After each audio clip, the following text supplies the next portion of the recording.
Donald Trump has a plan for Gaza, a bold plan, a plan so audacious, so unexpected, that it left the world stunned. He wants to, in his own words, take over Gaza. The Gaza Strip, and we will do a job with it too. We'll own it and be responsible for dismantling all of the dangerous unexploded bombs and other weapons on the site, level the site and get rid of the destroyed buildings, level it out, create an economic development that will supply unlimited numbers of jobs and housing for the people of the area. What authority would allow you to do that? Are you talking about a permanent occupation there? I do see a long-term ownership position, and I see it bringing great stability to that part of the Middle East and maybe the entire Middle East. That's right, folks. The United States of America, the land of the free, the home of the brave, wants to add Gaza Strip landlord to its resume. Trump envisions transforming this war-torn territory into a glittering Riviera of the Middle East. And everybody I've spoken to, this was not a decision made lightly. Everybody I've spoken to loves the idea of the United States owning that piece of land, developing and creating thousands of jobs with something that will be magnificent in a really magnificent area that nobody would know. Nobody can look because all they see is death and destruction. Imagine, if you will, sun-kissed beaches, luxurious resorts, and tourists sipping cocktails, all while overlooking the sparkling Mediterranean Sea. It's a beautiful image, isn't it? There's just one tiny problem. Gaza is currently a devastated wasteland. Years of conflict have left it in ruins. Buildings are shattered, infrastructure is crippled, and the streets are scarred with the wounds of war. But hey, who needs functioning sewage systems and reliable electricity when you've got umbrella drinks and infinity pools, right? I mentioned again tonight our three goals, and the third goal is to make sure that Gaza never poses a threat to Israel again. President Trump is taking it to a much higher level. He sees a different future for that piece of land that has been the focus of so much terrorism, so many attacks against us, so many trials and so many tribulations. He has a different idea, and I think it's worth paying attention to this. To achieve this ambitious makeover, Trump proposes a massive reconstruction effort spearheaded by, you guessed it, the U.S. military. That's right, folks, we're sending in the troops, not to fight, but to build. They'll be laying bricks, paving roads, and probably serving up some mean barbecue at the beachside snack shacks. So, what do the people who actually live in Gaza think about all this? Well, to put it mildly, they're not thrilled. In fact, they're downright outraged. Imagine, if you will, someone waltzing into your house, telling you they're going to bulldoze it, relocate you to some random location, and then build a luxury resort in its place. You'd probably have some strong opinions about that, wouldn't you? Palestinian leaders have denounced the plan as ethnic cleansing, a blatant violation of international law, and let's be honest, just plain rude. They argue that they have the right to live in their own homes, on their own land, without being forcibly evicted. It's a simple concept, really. The Arab world has also lined up to condemn Trump's proposal. From Cairo to Riyadh, Amman to Abu Dhabi, the message is clear. No thank you. They've made it abundantly clear that relocating millions of Palestinians is simply not an option. It's like trying to fit a square peg into a round hole, except the square peg is millions of people, and the round hole is, well, you get the idea. The international community, never one to miss out on a good old-fashioned condemnation party, has also joined the chorus of disapproval. From the hallowed halls of the United Nations to the bustling streets of world capitals, the message is clear. In the search for solutions, we must not make the problem worse. It is vital to stay true to the bedrock of international law. It is essential to avoid any form of ethnic cleansing. We must reaffirm the two-state solution. Any durable peace will require tangible, irreversible, and permanent progress toward the two-state solution, an end to the occupation, and the establishment of an independent Palestinian state with Gaza as an integral part. Trump's Gaza plan is about as popular as a skunk at a picnic. World leaders have reiterated their support for a two-state solution. You know, The whole two states living side by side in peace and harmony thing that's been the cornerstone of international diplomacy for decades. They've urged all parties to return to the negotiating table, put on their diplomacy hats, and try to find a solution that respects the rights and aspirations of both Israelis and Palestinians. The United Nations, bless their hearts, has reminded everyone that forcibly transferring a civilian population is a big no-no under international law. It's like showing up to a potluck with a bowl of your pet goldfish. It's just not done.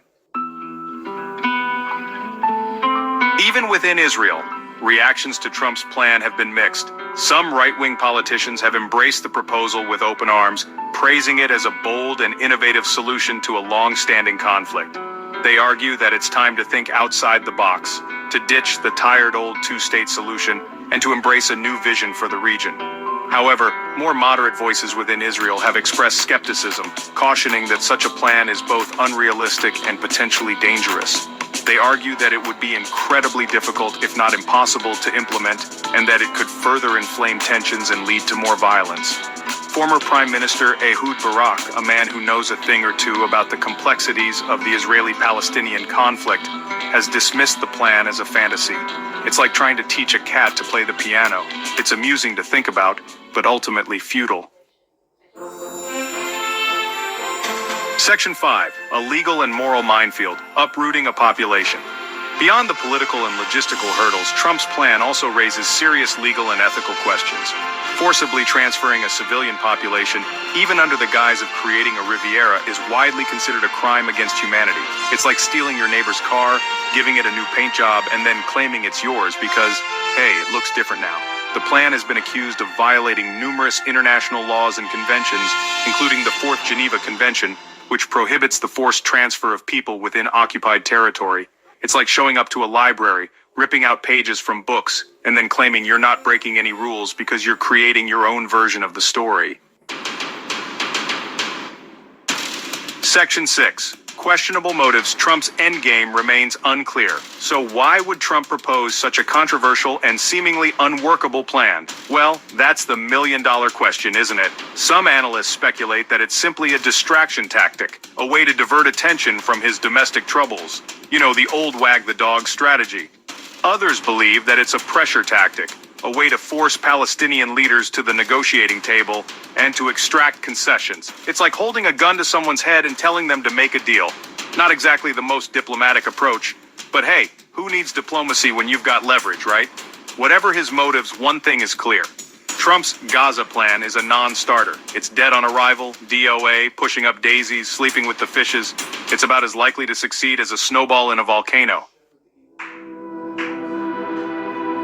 Section 7. Ceasefire in jeopardy. A fragile peace threatened. Adding fuel to the fire, Trump's plan threatens to derail the already fragile ceasefire between Israel and Hamas. This ceasefire, folks, is about as sturdy as a house of cards in a hurricane. One wrong move, one ill-timed tweet, and it could all come crashing down. Hamas, never one to shy away from a good condemnation party, has slammed the proposal as a declaration of war. They've vowed to resist any attempt to displace Palestinians. And let's be honest, they've got a pretty good track record when it comes to resistance. The situation is incredibly tense, and Trump's plan has only served to exacerbate it. It's like pouring gasoline on a smoldering fire. Not exactly the recipe for peace and stability. Section 8. The human cost, Gaza's dire humanitarian crisis. Lost in all the political posturing and diplomatic maneuvering is the very real human cost of this conflict. The people of Gaza are living through a humanitarian nightmare. Imagine, if you will, a place where clean water is a luxury, electricity is sporadic, and bombs could rain down at any moment. That's everyday life in Gaza. The recent conflict has only worsened an already dire situation. Thousands of people have been displaced, homes have been destroyed, and essential infrastructure has been reduced to rubble. It's a humanitarian crisis of epic proportions. The international community has pledged aid, but much more is needed. The people of Gaza need food, water, shelter, and medical care. They need hope, and they need it now. Section 9. A plan destined to fail. The unrealistic vision for Gaza.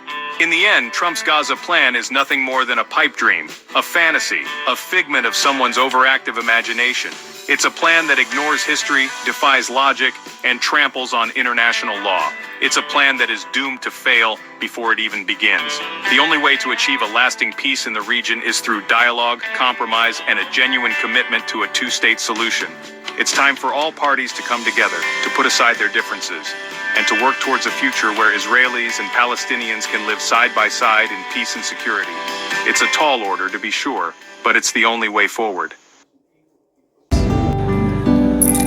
And if the fates should Perhaps we're bless looking us for one of a kind, the cultural exhibitions around the world, all traveled and places. Stay tuned to my channel, KB Jojo Newsbox, where I intend to give you every vital information, updates, interesting places, places of interest, tourism, and about people, culture around the world. Stay tuned on this channel. We promise to give you more. It's Thank you. And if the fates should bless us with a moment of reprieve, we all could stand together in the silence and just breathe. Rejoice for all the happiness